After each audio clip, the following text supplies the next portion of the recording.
What's up, guys? Let's get right into it. The best fights in 2025, starting with the fight that we all want to see. Everybody wants to see this title fight, except the champion himself, Tom Aspinall versus Jon Jones. Biggest fight of the year and the highest level fight in the heavyweight division. And it's not exclusively the only fight that could test Jon Jones at heavyweight, but also the only fight that could test Tom Aspinall as well. That's why this fight is so great. Both Aspinall and Jones are way above everybody else in the heavyweight division. None of them can beat these guys. It's not just Jones specifically, it's both of them. And the two best heavyweights in the world need to fight each other, unify the belts. I think it would also be the biggest event in 2025 as well. There's no other fight bigger than this. Either fighter could win the fight. I lean Tom Aspinall to win. That is the fight of the year. Now, how would Jon Jones versus Tom Aspinall go? I can imagine both fighters get to the center of the cage. They do not touch gloves when the fight starts. And Aspinall's already moving back and forth, showing that footwork. And Jon Jones is stationary. Aspinall throws out a leg kick. Jon grabs it, goes in for a takedown, gets Aspinall to the ground, who stands up, able to fight Jones off, gets back up to his feet so fast for a heavyweight, circles around to the center of the cage as Jon Jones walks back. Aspinall throws out a jab, lands it, moves back as Jon Jones extends that lead arm. Tom looks for the opening to land the jab straight. Jones defends himself with the reach, gets away from Aspinall, who again resets to the center of the cage. Jones throws out a leg kick defended by Aspinall's speed, moves away from the kick, then engages with a 1-2, stuns Jon Jones, and is very composed, doesn't get crazy for the knockout. Then Jones throws a jab, goes in for a takedown. Aspinall defends it with the underhook, rises up to the clinch, pushes Jones off, lands the 1-2 right from the disengagement, dropping Jon Jones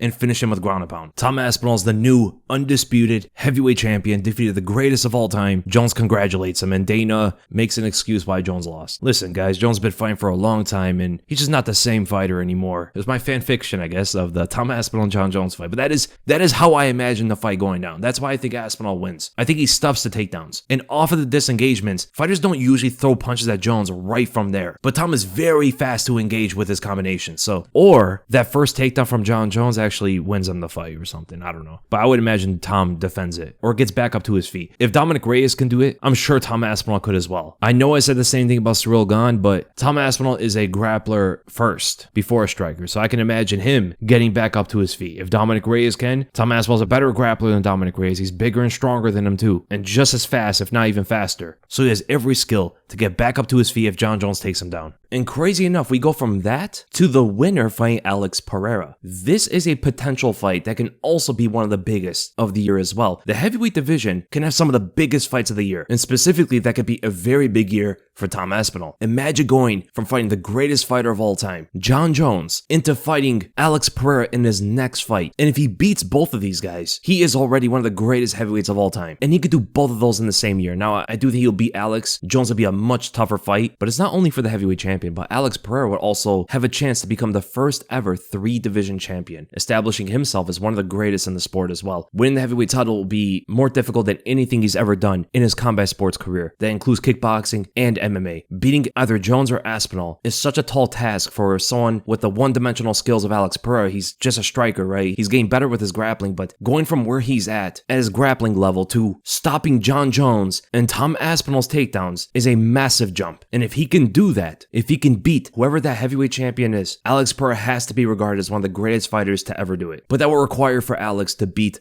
Magomed Ankalaev. I don't think he beats them. I think they take him to the ground first round, submit him. They're both also bigger than Alex as well, especially Tom, especially Aspinall. He's faster than him. He hits hard. He can knock him out with one shot. A very strong double leg. It's the worst fight for Alex Pereira in the entire UFC, regardless of the weight class. Now, if he can somehow stuff the takedowns, if training with Glover Teixeira has helped him to the point where he can stop those heavyweight takedowns, then I think he would knock out Aspinall and Jones. I don't think they can strike with him. Tom has a knockout power he can work with, but Jones has almost nothing. Like, Jones will get absolutely decimated in the stand-up against Alex. He's not a knockout guy. He's not that fast. He doesn't have crazy footwork. His vulnerability to leg kicks as shown in the Thiago Santos fight. And Santos, although very athletic, fast, and kicks very hard, has nothing on Alex when it comes to leg kicks. Alex is the best leg kicker ever in the sport, regardless of weight classes. And it's very hard to go to a light heavyweight or a heavyweight to having a best skill set in the UFC. He is the best leg kicker we've ever seen in the sport, which trumps Jose Aldo, Edson Barboza, etc. Huge fight though. Massive fight. The next fight would be, depending if Shavkat Rakhmonov defeats Bilal Muhammad and if Islam Makhachev defeats Arman Tsarukyan. If both those fighters win, then we have another massive fight for 2025. Shavkat Rakhmonov, his first welterweight title defense against the greatest lightweight of all time, one of the best fighters we've ever seen, the most skilled fighter in the world, Islam Makhachev. The size trumps skill at that point because Islam is better than Shavkat at everything. There is nothing that Shavkat does that Islam can't do. But the size is the big hurdle there. That is the obstacle for Islam Makhachev. He's never fought someone that big before. Islam is usually the bigger fighter in there. To go up against someone who's like 3 to 4 inches taller, maybe like 5 to 10 pounds heavier, which makes a big difference at the highest level of MMA, and Islam's chance to become a 2-division champion. And by the time that fight would happen, we already know where Shavkat's takedown defense is at because he normally doesn't have to defend takedowns. Nobody tries to grapple with him. When he fights Bilal, then we'll know where his takedown defense is actually at. Can he defend takedowns from someone who comes from the same training camp as Islam? These guys train with Khabib. If he can stuff Bilal's takedowns, that would make the Islam fight a lot more difficult. But if he cannot stuff the takedowns of Bilal, I think Islam runs away with that welterweight title. He's the better striker. Shavkat hits harder. He's longer. He's taller and stuff, but technically, he is nowhere near Makhachev. Makhachev has better boxing. He has better footwork. He has better kicks. Whereas I think Shavkat, by default, he has better spinning kicks because Islam doesn't throw those. Islam's a lot better at mixing in combinations with his hands, good at going to the body, throwing the knees to the body in the clinch and stuff. But with someone as powerful and as tough as Shavkat, anything can happen in that fight. So the way I imagine this fight, both fighters get into the center of the cage, throwing out kicks here and there. Shavkat shoots a takedown, gets stuffed by Islam, but pushes him up to the fence. Islam stops every single takedown there, landing a few shots in the clinch, separates, gets back to the center, lands a jab, throws out a couple more kicks, and then engages with a jab, moving out on that right angle to land the left straight. Shavkat's head movement not there. He's the slower fighter. And Islam putting together combinations, landing shots consistently on Shavkat throughout the fight. Shavkat throwing some strikes back, but Islam's just so defensively responsible, slides away from certain punches, then counters Shavkat again. Islam's speed advantage as well as his technical striking, just being clearly ahead of Shavkat in that fight. Shavkat starts shooting more takedowns, all of them getting defended, and round after round is just a continuation of Islam landing more punches and eventually finishes off Shavkat in the later rounds. There is another title fight. Whoever wins the middleweight title in February fights Khamzat Chimaev later in the year. Whether it's Dricus or Strickland, the fight is very close, but I think the fight with Khamzat would be better regardless of who it is. Does Khamzat separate himself from the pack? Or are Dricus and Strickland truly the best middleweights of the current era? Only the fight with Khamzat tells that story. I do think Dricus has a better style to fight Khamzat than Strickland does, but Strickland has trained with Khamzat, and that changes the dynamic of that fight. Khamzat says he ragdolled Strickland in the training room, so it'll be interesting to see the adjustments that Strickland has made ever since those sparring days. So that's why both these fights are very exciting. The thing about Strickland is the first 2 rounds are tough. He's gonna have to defend that onslaught for 2 rounds straight. And if Khamzat starts gassing out, Strickland's volume can win him the fight in the later rounds. That's if Khamzat's new training camp hasn't improved his cardio, but we don't know. The only fight he's had with his new training camp was a first-round submission against Whitaker. But then for Dricus, I think his style meshes with Khamzat's better because he's a grappler, he has knockout power, he has good submissions and all that stuff. Strickland, though, has a very good ability to get up from the bottom, so Dricus could not hold that guy down. So whoever the middleweight champion is, whether it's Dricus or Strickland, the fight with Khamzat is going to be very exciting. I can see these fights going completely different ways. It just depends. Can Strickland and Dricus survive the first 2 rounds? The fight changes completely from there on out. Again, Strickland is training with Khamzat. He might be able to defend it better than Dricus. We have no idea. I do think in the 4th and 5th rounds, both Strickland and Dricus would most likely win the fight. I would think the 3rd round would be kind of competitive. The first 2 rounds are going to be where Khamzat's very strong. And for example, if he fights Strickland, I can see him diving at the legs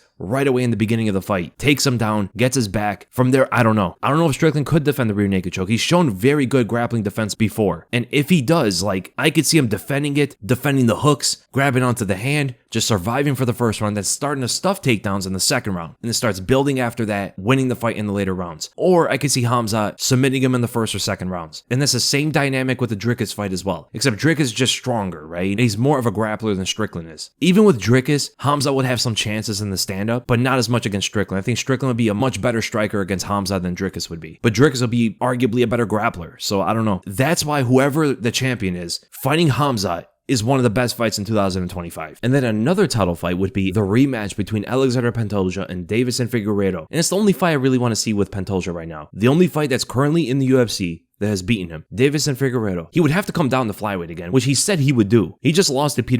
He might not get a title shot at bantamweight, and he could have a guaranteed title shot against Pantoja. I would think Pantoja would want that fight as well. The only fighter that had the punching power to drop Pantoja in the fight. But Pantoja's gone so much better ever since. His grappling is better. His striking is 10 times what it was. And Deiveson changed this style for bantamweight. He's using his grappling way more than he was at flyweight. And I think in a fight with Pantoja, he would have to go back to striking like how he used to. Pantoja is the better grappler of the two. And with his better striking, it'd make it a much more difficult fight than it was the first time. 5 rounds as well instead of 3, right? Usually Pantoja is very aggressive. Fighters cannot keep him off them. Deiveson is the only one that can. I think this fight would be a 5-round war. I don't see either fighter getting finished. Deiveson would try to be the juggernaut that he is at flyweight, walking down Pantoja, but noticing that Pantoja's gotten better. The shots aren't landing the same way they were. Pantoja's laying shots that he wasn't able to in the first fight. He gets a couple takedowns, gets his back, a much better version of Alexandre Pantoja, and Deiveson Figueiredo has to respect that from the first 2 rounds. I can imagine he comes out there a little too overconfident and gets beat in a decision against Alexandre Pantoja. But then we get to some of the other really good fights. Charles Oliveira versus Ilia Topuria is probably the best non-title fight of 2025 because Ilia says he wants to move up to lightweight. He said he's done with featherweight, which I don't think he'll just leave it like that. I think he will fight either Volk or Diego, but I do think he will go up to lightweight. Maybe around the same time if Islam moves up to welterweight. And he said he'd be willing to fight Charles Oliveira, which would be such an insane matchup. Both fighters can get KO'd. Charles is stronger than he's ever been, and he's gotten so much better at his wrestling. His high kicks and knees are going to be devastating. One-punch knockout power, but Ilia has that too, and Ilia has better boxing defense than Charles. Charles has better kicking defense, though. He doesn't normally get kicked that effectively, where Ilia does. Ilia's been dropped by head kicks, I think twice in his career. One obviously from Jai Herbert, but even one before the UFC. And Charles could be very powerful, those head kicks. The way he threw him at Dariush makes him very hard to block. And Ilia naturally leans in with that stance. The kick could get around the guard or even just crush right through it, landing to the temple or even to the back of the head or something like that. But at the same time, as Charles trying to line up those head kicks, Ilia is faster. He can get right in there, land an overhand, dropping Charles, but has to be very cautious of the submissions. Charles is going to be throwing up triangles and arm bars, which is insane to think about. Ilia would be fighting the greatest submission artist after defeating 2 of the greatest strikers ever. And he would make a statement if he somehow submitted Charles Oliveira. Now, Charles has been submitted many times throughout his career. Carl Lamas, Anthony Pettis, Islam Makhachev, and a few others as well. So he wouldn't be the first to do it. But besides Islam, prime Charles Oliveira has never been submitted before. And he's never even gotten close. Only Islam not only got close, but submitted him. If Ilia can do it as well, he'd be with Islam to be able to submit a prime Charles Oliveira. And we know Ilia likes to beat his opponents with their best skill set. Outstriking Volkanovski, outstriking Max Holloway, knocking them both out. And then he may want to submit Charles Oliveira. And the thing is, Ilia might be even better on the ground than he is in the striking, which makes him one of the most well-rounded and skilled fighters we've ever seen in the sport with the finishing ability that he has. When we look at every fighter in the sport, Ilia Topuria and Islam Makhachev are in like a different category. These two might be the most dangerous fighters ever in the aspect that they're both the most technical and they're both finishers. A lot of technicians in the sport are not the kind of finishers that these two are. Georges St. Pierre, Jose Aldo, Jon Jones, Daniel Cormier, Kamaru Usman, Dominic Cruz, and even somewhat of Demetrius Johnson. We can all agree these are the most well-rounded fighters in the sport, and they do not finish at the same rate that Ilia Topuria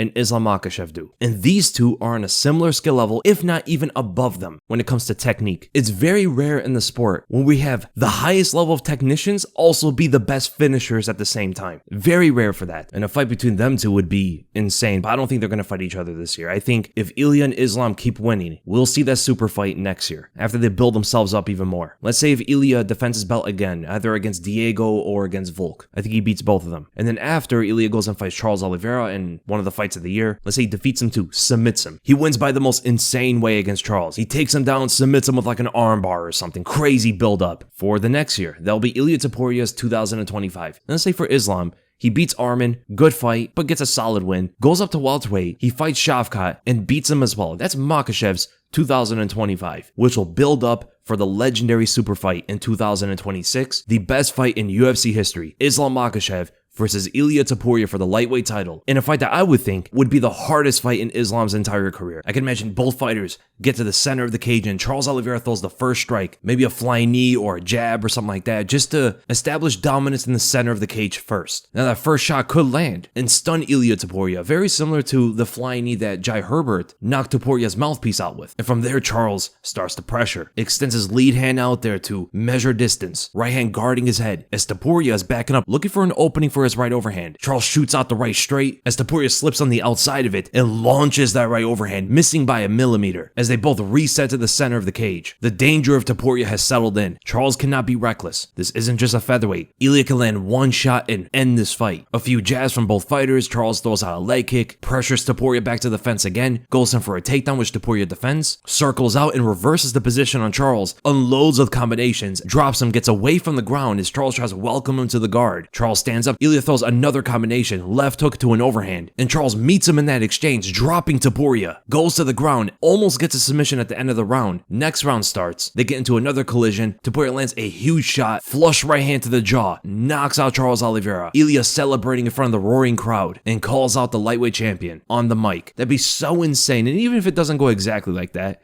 that's how I imagine the fight. Every fight, you imagine of how it kind of goes down. That's kind of how I see it. But regardless, it would be such an insane back and forth, with one of them for sure getting finished. But another fight that is one of the best non-title fights is the rematch of Sean O'Malley versus Petr Yan. Winner gets a title shot. That would be such an insane rematch. The striking between them two in the first fight was so crazy. Both hurting each other. O'Malley stuns Yan. Yan comes back and pretty much drops O'Malley. What a 180 that was in the second round. And then O'Malley doing better in the third, where we know that Yan does even better in the later rounds, but O'Malley was the one that won the third round, landing the knee, cut Yan. Insane first fight, which I think will be even better in the second, where more wrestling will be used by both Yan and Sean O'Malley. I think more so defensively for O'Malley. I think Yan will try to wrestle him more than he did in the first fight, which he did attempt a good amount of takedowns, but I think his wrestling will be even stronger in the rematch. The high guard of Yan is always going to be a solid defense for the way that O'Malley throws punches, but that's where the knees come in, right? The knees will crush the guard to go right in between the hands. But if O'Malley is throwing punches at the guard, Yan is one of the best fighters in the world on absorbing punches on his guard and then countering with his hooks, which is exactly what he did in the first fight. So that'd be such an amazing fight as well. What about this fight? Michael Chandler versus Rafael Fiziev. How insane would that fight be? I was trying to think of the two most explosive fighters, and Chandler and Fiziev stood out. Like, this fight would be insane, man. Just add another highlight, legendary war for Michael Chandler. Fiziev has excellent takedown defense. He's very fast. Neither fighter has crazy cardio, even though Chandler's able to carry his power into the later rounds like he did against Charles, but he was noticeably tired, right? He wasn't fighting the way he was in the first round. Would not allow each other to rest, and the unlikelihood that they would even try. These guys have no first or second gear. They're going full speed from the very first round. The striking technique of Rafael Fiziev versus the size and power of Michael Chandler, but also meeting his match in athleticism. Both these guys are insanely fast twitch. Every time Fiziev lands a body kick, Chandler's gonna eat them and try to land some big overhand that grazes Fiziev as he's slipping the punch. He comes back with a quick 1-2 combination. Chandler eggs him on, taunts him, lands a big straight down the center, dropping Fiziev. Goes to finish the fight with ground and pound. Fiziev is able to scramble his way back up to the feet, throw a combination back at Chandler, stumbling him, tries to get the finish himself. Chandler's backing up to the cage. Fiziev throwing punches and kicks in combination. Fiziev in that combo overwhelms Chandler and finishes him. If they can do that fight, that is one of the best fights they can possibly put together. So those are the most anticipated fights of 2025. Leave in the comments below, what fights do you guys want to see? And I'll see you guys in the next video.